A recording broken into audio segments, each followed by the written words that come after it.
everyone, welcome back to Sugarpienellie. So tonight is fajita night. Now that is something that we absolutely love around here, is any type of fajitas, burritos, chimichangas. I'm making that up quite a bit. So I'm going to show you how to make this up. It's just a one sheet pan kind of a meal, great on a night when you don't want a lot of dishes to do, things like that. So everything will fit on the baking sheet that I need. I am not going to show you how to brown up the tortillas. I'm not making homemade tortillas this time. Soft tortilla shells that you can buy right there at your grocery store. I'm not going to go over how to brown those. Hopefully you know how to do that. If not, shoot me an email and I'll gladly walk you through that. But for the most part, you're just browning that into a skillet, flipping sides, maybe a little tiny drizzle of olive oil, something like that. But you do want to babysit those because they can burn quick. So, but other than that, I'm going to leave that part out, so because I think that everybody's pretty much got that. So I am going to show you how to get everything on your baking sheet, the chicken, the vegetables, and then the seasonings I like to use. So you guys grab your aprons and let's get started. Don't forget, at the end of this video, I will have the recipe card for this. A lot of you kind of like me putting the recipe cards on there. Sometimes I do, and then sometimes they've already been uploaded to different places. But do remember that you can go to my Pinterest, you can go to TikTok, and you can go to my Facebook page, all under Sugarpienellie, and there you will see all of my recipes. Pinterest is the quickest way if you're hunting for one in a hurry. Say you're looking for these fajitas, you know that's probably going to be under, I've got different headings. Look under supper ideas, and big main dishes like this you will find there and can find them very quickly. So get your aprons and let's go. Okay, so the first thing that you want to do is go ahead and line a baking sheet with parchment paper. You can use Reynolds wrap if that's all you have on hand, but I do prefer the parchment paper. We are going to prepare our vegetables first. Always the vegetables before the chicken, okay, before the meat. So just a couple, it depends on how many that you are feeding. But for us, it's actually just going to be 3 of us tonight. So we're just going to need a couple of bell peppers here. You can use a red or green, orange, yellow, it doesn't matter, just any type of bell peppers. And we're just going to slice those into thin strips.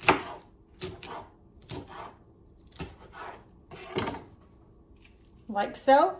And then we're just going to place all of this on one side of the baking sheet.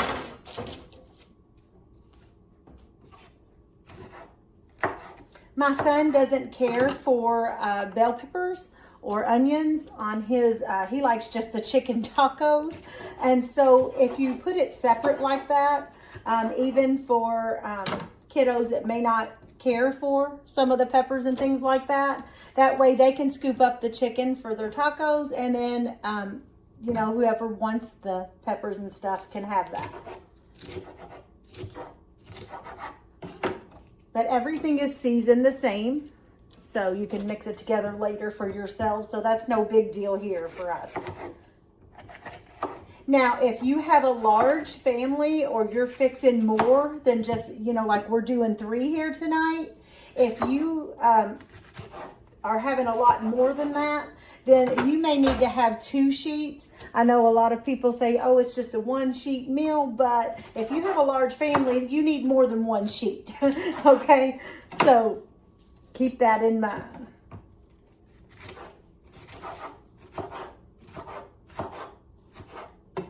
Just gonna go like that. When I was younger, I didn't like bell peppers either. And then it wasn't until my 20s I actually started liking them. And now I eat them all the time. So maybe he'll grow out of it too, I don't know. Okay, so there's some peppers. Now, if you like heat to your fajitas, go ahead and throw a hot pepper in there, no problem. And then I have onions from the garden, so I am just going to throw that on top. In there like that. And then you can top these when these are finished, you know, with your regular taco toppings like tomatoes, lettuce, whatever you want to do. Think like at the Mexican restaurants, how they bring out maybe refried beans, rice, Mexican rice, things like that.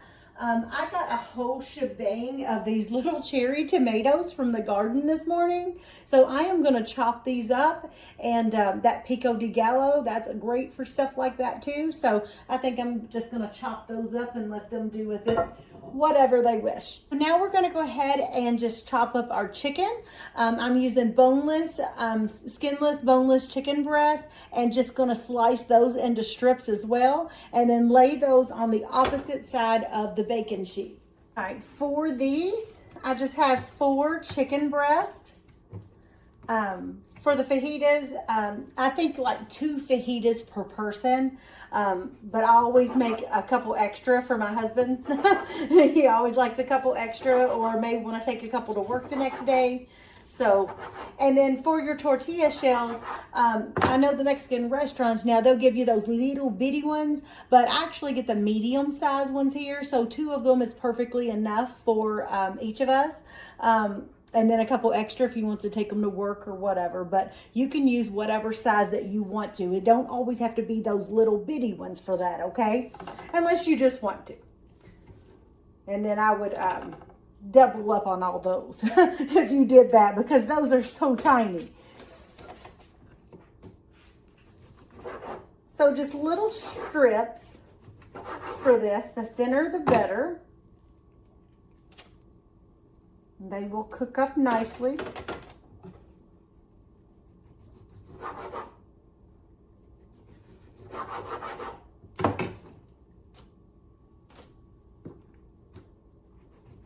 I like stuff like this in the summertime.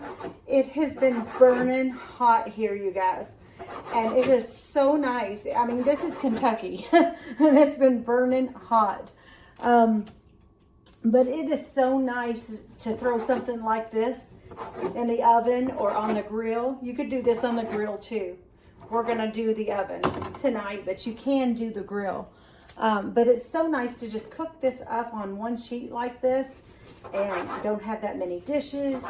You're not standing over the hot stove. So little light things like this is really nice.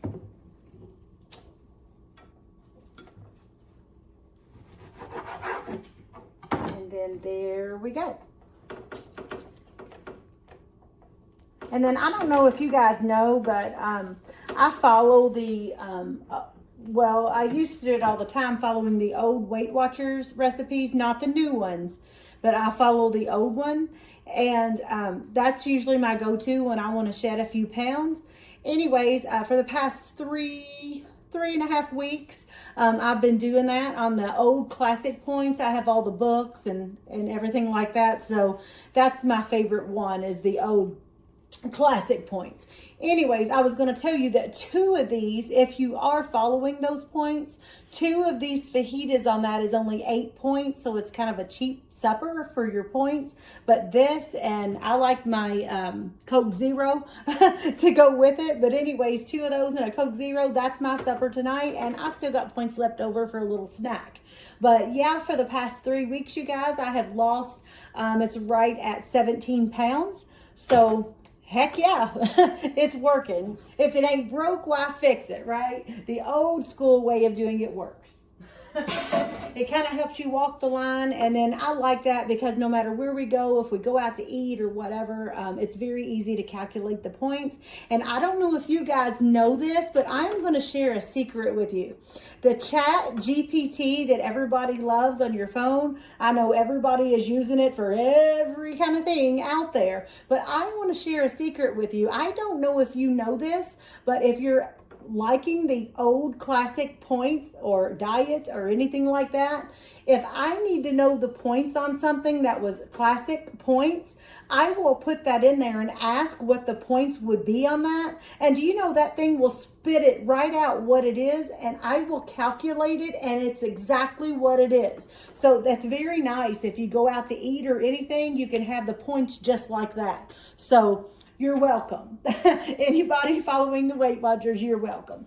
Okay, so let me get my spices and I'll show you how to spice this up real nice, and then we will get this on a bake.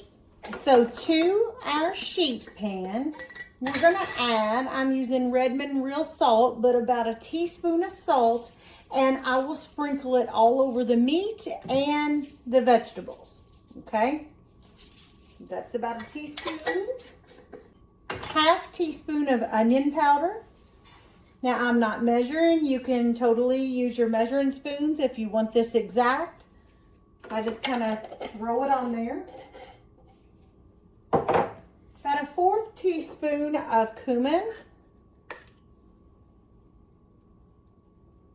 Just kind of drizzle that on very little.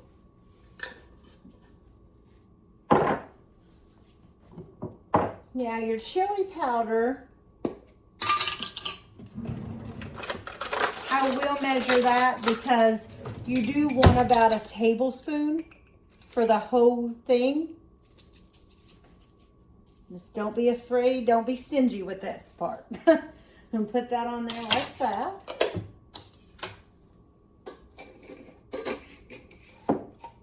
And then about a teaspoon of paprika.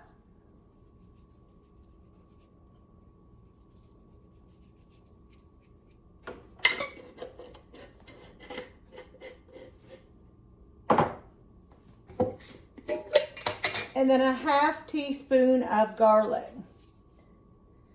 Now, I wanted to mention this same seasoning. If ever you just wanted to season your chicken, my daughter loves the taste of this fajita meat so much that sometimes she requests that I'll just make chicken that tastes like this. If you want to do that, you totally can. And you can also sprinkle your meat and let that marinate for about 1 to 3 hours before you would fry your chicken or bake it or whatever, and it is scrumptious. So to this, we are just going to drizzle some olive oil. I have on this. Drizzle that on there really well. And then we're just going to put that in a preheated 400-degree oven, and you want to keep check on it, but until the chicken has totally cooked through and all the vegetables are soft. Pretty much just bake this up a good 25-35 minutes so that your peppers are nice and soft, because nobody wants to bite into a crunchy pepper, okay? So just make sure that everything is nice and tenderized and your chicken is fully cooked through, and then all you will do is brown up those tortillas, and voila, supper is served. So you could even do a small thing on the side if you wanted a little dessert. Think pudding cups, maybe a little small cheesecake, whatever you got on the side. But pretty much this is going to be it for us. So let's get this baby in the oven, and I'll show you what it looks like when it's all cooked up. So something cool while we're waiting is this. I picked this morning. It's the tall goldenrod. It's very much all over our pasture out there here in Kentucky. You will find this quite a bit all over the place. They look beautiful. You can cut these. You can let these dry out. They look really cute as a dried out flower also. But these are actually also medicinal. You can use it for different medicinal purposes. You can even make it into a salve, like for stings or scrapes or minor cuts, things like that. Now, a lot of people will think that this will cause them allergies. There is a big myth out there that goldenrod actually will cause you to be sick from allergies. That's not true. It's just because it actually blooms sometimes around the same time as ragweed and things like that. And so actually it's the ragweed that is making you sick, not this. So, but yeah, you can do that, and you can also make this into teas. The very yellow flowers, you can cut these off and make those into teas. and for medicinal purposes. So both beautiful and functional. So here you go, guys, fresh out of the oven. Oh my gosh, it smells so good in here. Remember, these fajitas is for just 3 of us tonight. So if you are wanting to double up on that recipe, you may need 2 bacon sheets to prepare. And then I am just going to get our tortilla shells ready as soon as they come in. I like those to be fresh, so I actually brown those just right before serving, so that way those are fresh and ready to go. So thank you guys for joining me here on sugarpienellie. Don't forget to check out the recipe. I'm going to post that at the end of this video here, so you can have that. You can even stop the video, check it out, or you can go to Pinterest like I mentioned and just print it out and have you a cute little recipe card to go with it. So thank you guys for tuning in, and you guys go on and have a blessed day. Sugarpienellie.